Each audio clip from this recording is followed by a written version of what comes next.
That was the sound of Sarah Winklis, the umpire who sets off the Britannia Challenge Cup final. It is Thames Rowing Club versus London Rowing Club. Club Open Coxed Falls.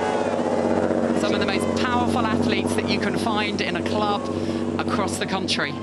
Yeah, Coxed Falls a tough boat because you've got a bit of extra weight per athlete to carry compared with the 8, so it takes a bit of time to get moving and it requires patience and power. You got to go out of it like a train pulling out of a station. And I thought both crews started really well there. You could get that sense of power, and we talked about the experience in both of these crews. Looking at the Thames crew here, they seem to have a bit of an edge. It can be deceptive as we pick them up alongside with our catamaran, but I think Thames have gone out really strongly, and it's now for London to get into a powerful rhythm and see if they can hold on to them at this point.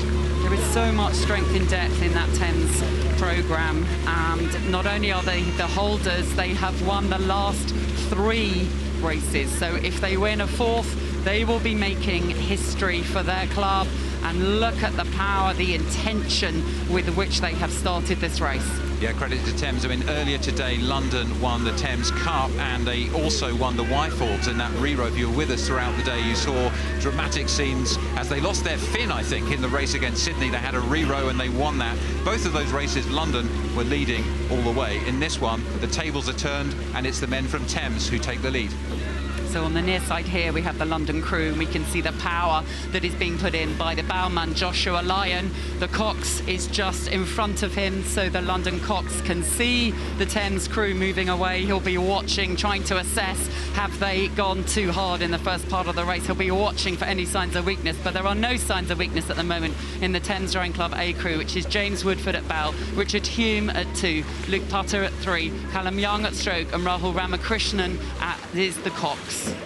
Yeah, and they passed the barrier, the yellow flags going down 637 metres down the course, and the number 1 goes up for Thames Rowing Club, sitting there on the Berkshire station. That's lane 1. Lane 2 is London. They pass through. We'll see exactly what the margin is there. Whoa, it's that dangerous distance, Kath, isn't it, where there's just a minute overlap, maybe a bow ball. And we saw the head of Rose Lewis, the 27-year-old Cox of London Rowing Club, just looking across at the opposition. She's got a critical role to play now. This is all about how you manage the races to get here. They've had tough races, so it's about the depth of resilience you have physically, mentally, emotionally. It's about how you can really save the best for the last race of the day, how you make sure you peak. And here we can see Rose absolutely is going to be under pressure in the London crew as Thames swing past us there. Rahul Ramakrishnan is going to be focusing on the end of the course ahead of him, watching them get ever closer, and he at the moment can't see London, and he'll be happy about that. So the best form side guide we have recently is what happened yesterday, and I look to see that London were a second slower to each of the barrier and Fawley markers. We're just approaching the former Fawley marker now, so a second would be maybe a third to 2/3 of a length in a Cox Falls, something like that.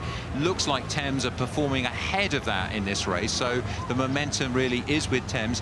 We're now into that critical stage. Fawley comes up and 9 metres past this Fawley mark, which is about where Thames are now. That's the halfway mark. It is, and it's important, isn't it, for the London Rowing Club crew to stay in contact in order to ask questions of what Thames have put in order to get ahead. They need to make sure that they can try and hang on and then put one of those pushes in down the middle of the race that could potentially bring them right back into contention. But at the moment, it is Thames who are dominating this race.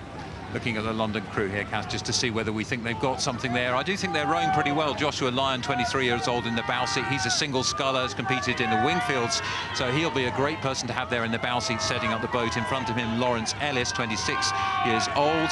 Ben Stutmer, who is 26, and stroked by Edward Thomas at 27. Is there a move here? Rose Lewis calls her crew on. London have overlap again. London have moved about a canvas up on the Thames crew. Momentum is with London. These are all athletes who hold down jobs at the same time. It is so impressive what they do. They have so much experience of racing for clubs, racing some of them as juniors.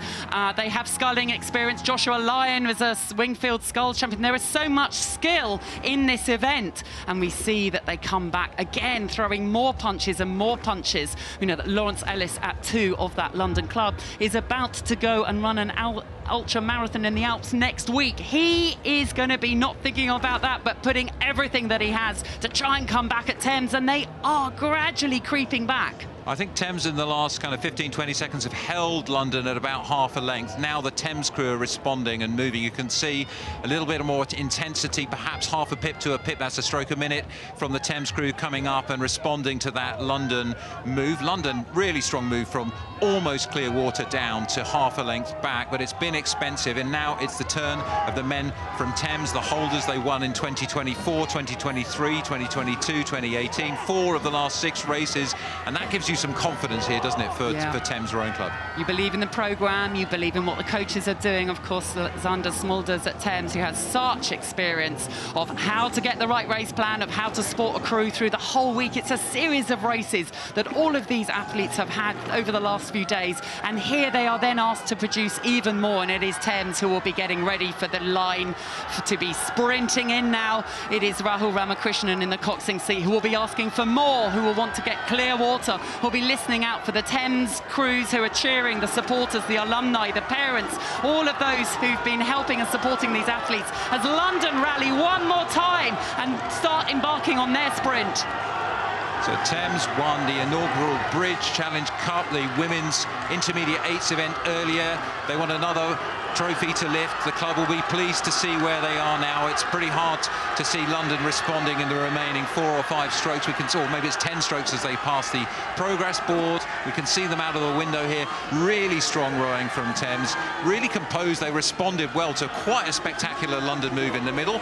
You can see London absolutely going for it, but they look more tired. The legs in Thames, 3 more strokes, 2 more strokes, 1 more strokes. They're ready to hold aloft the trophy. London gave everything. They tested Thames in the middle of the course, but it is Thames Rowing Club A who crossed the line first in the Britannia Challenge Cup. James Woodford, Richard Hume, Luke Potter, Callum Young and Rahul Ramakrishnan win the Thames Rowing Club. For Thames Rowing Club, delighted to see that. You can see it was a tough race for them. But yes, says Richard Hume, they've got it.